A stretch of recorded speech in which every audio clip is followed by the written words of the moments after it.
नमस्कार।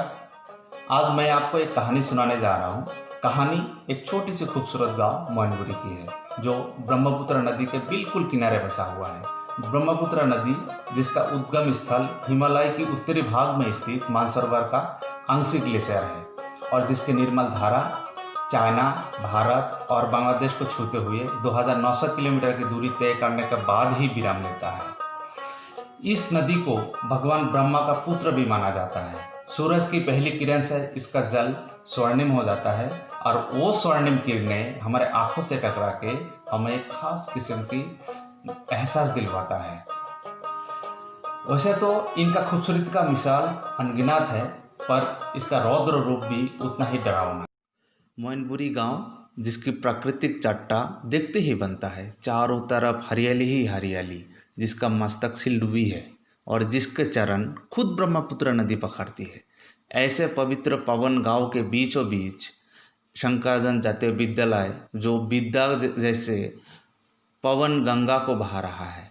नदी की बढ़ती हुई पानी और उसकी प्रकोप से जमीन धंस जाना, हर साल हजारों लोगों को बेघर कर देना इस नदी के लिए कोई नया किस्सा नहीं है। मनपुरी गांव के लोगों का समस्याएं, कष्ट, मजबूरियां के साथ साथ उनका शिक्षा व्यवस्था ज़रूरत के मुताबिक नहीं है। डिजिटल इंडिया की दौर में लालटेन और मिट्टी के तेल वाली दिया से काम चलाना, मीलों मील की दूरी पैदल चलकर सफ़र तय करना, बाढ़ के समय में नाव के ऊपर ही खाना पकाना, छात्रों छात्राओं को कभी तैर के कभी नाव से नदी पार करके स्कूल तक पहुंचना उनका मजबूरी और आदत बन चुका है। इस गांव में बसने वाले लोग सूखा और तबाह कर देने वाले बाढ़ से लड़ते रहते हैं। गजब की बात यह है कि विषम परिस्थितियों में भी यहाँ के लोग हार नहीं माने। ऐसे बदतर हालातों से मुकाबला करने के लिए उन्होंने शिक्षा को अपना हथियार मान लिया और अपने गांव में ज़्यादा से ज़्यादा स्कूल खोलने जैसा नेक काम का शुरुआत कर दिया, क्योंकि वो लोग सरकारी स्कूलों की हालात से अच्छी तरह वाकिफ़ थे और सरकारी स्कूलों की हालात मैं आपको बयां करना ज़रूरी नहीं समझता हूँ।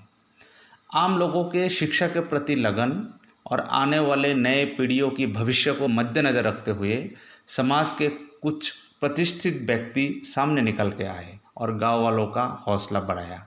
ईमानदारी और मेहनत की कमाई जोड़ के गांव वालों ने स्कूल का ढांचा तो खड़ा कर दिए, पर विपरीत परिस्थितियों में इसे मंजिल तक ले जाना अपने आप में ही एक चुनौती भरा संघर्ष था। ऐसी हालात में सचेत युवा युवती, कुछ सेवानिवृत्त शिक्षक और शिक्षित व्यक्तियों ने जिम्मेदारी निभाते हुए अपनी समझदारी दिखाई। अपने अपने घर के काम के साथ साथ वो स्कूली बच्चों को भी शिक्षित करना शुरू कर दिया। मंजिल की पहली सीढ़ी पर ये स्कूल अपने पाँव रख चुका था। धीरे धीरे आस पड़ोस के गांव वालों को भी उनका ध्यान आकर्षित करने में कामयाब होने लगा। कहते हैं कि चमकता हुआ सितारा हर किसी को नज़र आता है। मेरे साथ भी कुछ ऐसा ही हुआ। समाज को आगे ले जाने का मेरा जो सपना है, वो साकार करने का मौका मुझे इस स्कूल में नज़र आया। पर मैं तो एक मामूली फ़ौजी, मेरा ना तो कोई अलग पहचान है, ना मैं कोई बहुत ज़्यादा पैसा वाला हूँ। बस जुनून से भरा दिल और दिमाग में ढेरों सारे सवाल जवाब लेकर मैं अगला दिन सीधा स्कूल पहुँच गया।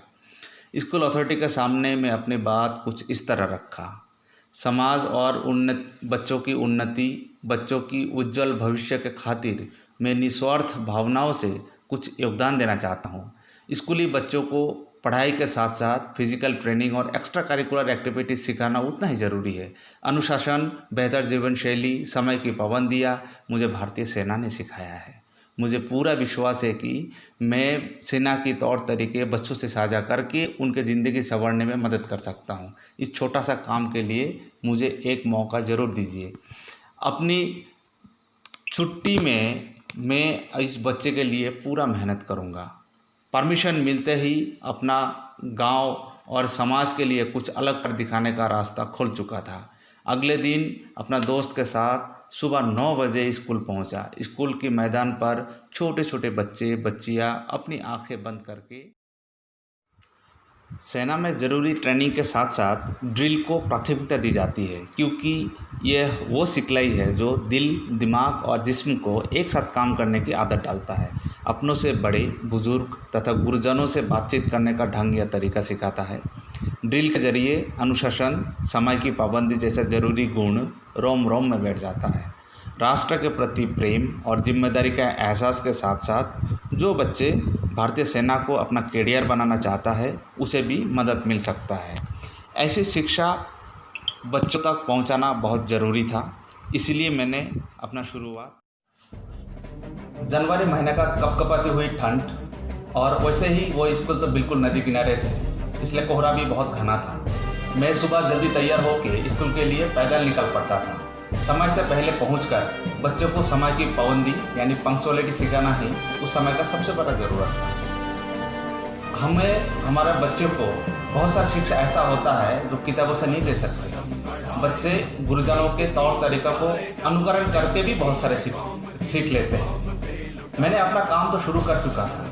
पहले का 2 दिन में मुझे बहुत जोश और उमंग दिखाई पड़ा, और है तो छोटे छोटे बच्चे और बच्चियाँ कहने लगे कि सर, हाथ और पैर बहुत दुख रहा है। मैंने क्या किया, ड्रिल की प्रैक्टिस को 2 दिन के लिए रोक दिया। हुआ यूँ, जैसे ही मैंने ड्रिल का प्रैक्टिस को रोक दिया, कुछ चाहने वाले ने क्या किया, मेरा मजाक उड़ाना शुरू कर दिया।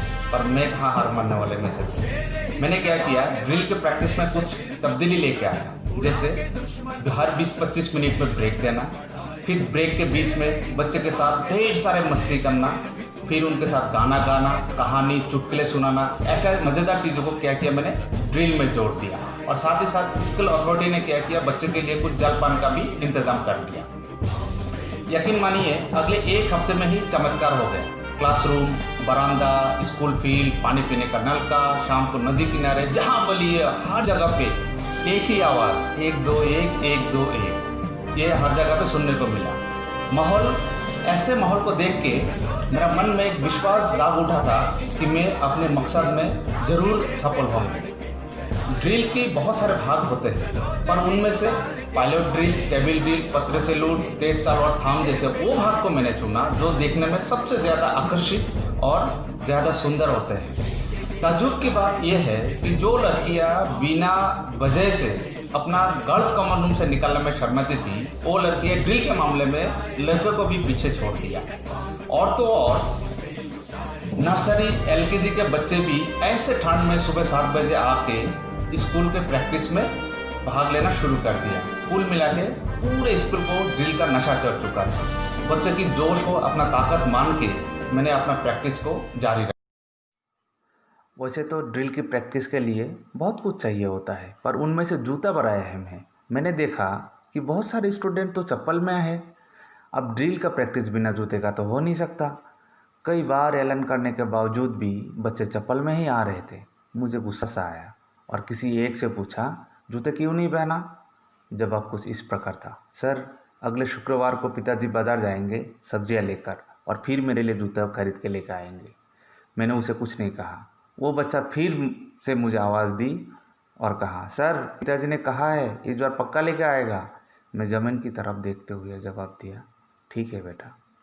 मेरा आंखों से आंसू भर आए थे, गला भारी सा हो गया था। धीमी आवाज़ में कहा, आप सब लोग 10 मिनट के लिए ब्रेक ले लो। कुछ दिनों के बाद 26 जनवरी यानी रिपब्लिक डे। कड़ी मेहनत के बदौलत लगभग हर बच्चे की तैयारी हो चुका था। तैयारी का नाम पर बच्चों की भारी मेहनत के अलावा हमारे पास लंबी इंतजार के बाद आखिर वो पल आ चुका था। मैदान के चारों ओर बुजुर्ग, बच्चे, माता, बहन समेत हजारों दर्शक, और मैदान पर शानदार प्रदर्शन के लिए तैयार लड़के और लड़कों की टोटल 4 टोली। मुख्य अतिथि को स्वागत के लिए पायलट के रूप में 2 लड़कियां और 2 लड़के, केबिन ड्रिल के लिए एक ही कद के 4 बच्चे, और हाथ में गुलदस्ता लिए हुए एक छोटी सी जोशीला बच्ची। पूरे मैदान बिल्कुल खामोश, बस मेरा आदेश का इंतज़ार कर रहे हैं। आसमान की ओर देखते हुए मैंने अपना रब को याद किया और एक एक करके दर्शकों के सामने अपने ही गांव के बच्चों की प्रतिभा, हिम्मत, जोश और जुनून को ड्रिल के रूप में पेश किया। 100 से अधिक बच्चे एक सुर, एक आवाज़ और एक ही ताल में चल पड़ा। माहौल ऐसा था कि सबकी नज़र बच्चों के काले रंग के जूते और वो जो हवाई चप्पल उस पर टिका हुआ था। प्रदर्शन इतनी लाजवाब थे कि दर्शक खड़े होकर पूरे मैदान को तालियों की गड़गड़ाहट से भर दिए। वो लम्हे कुछ इस तरह था। गीत गाए जा, ये जिंदगी है कौम की, तू कौम पे लुटाए जा।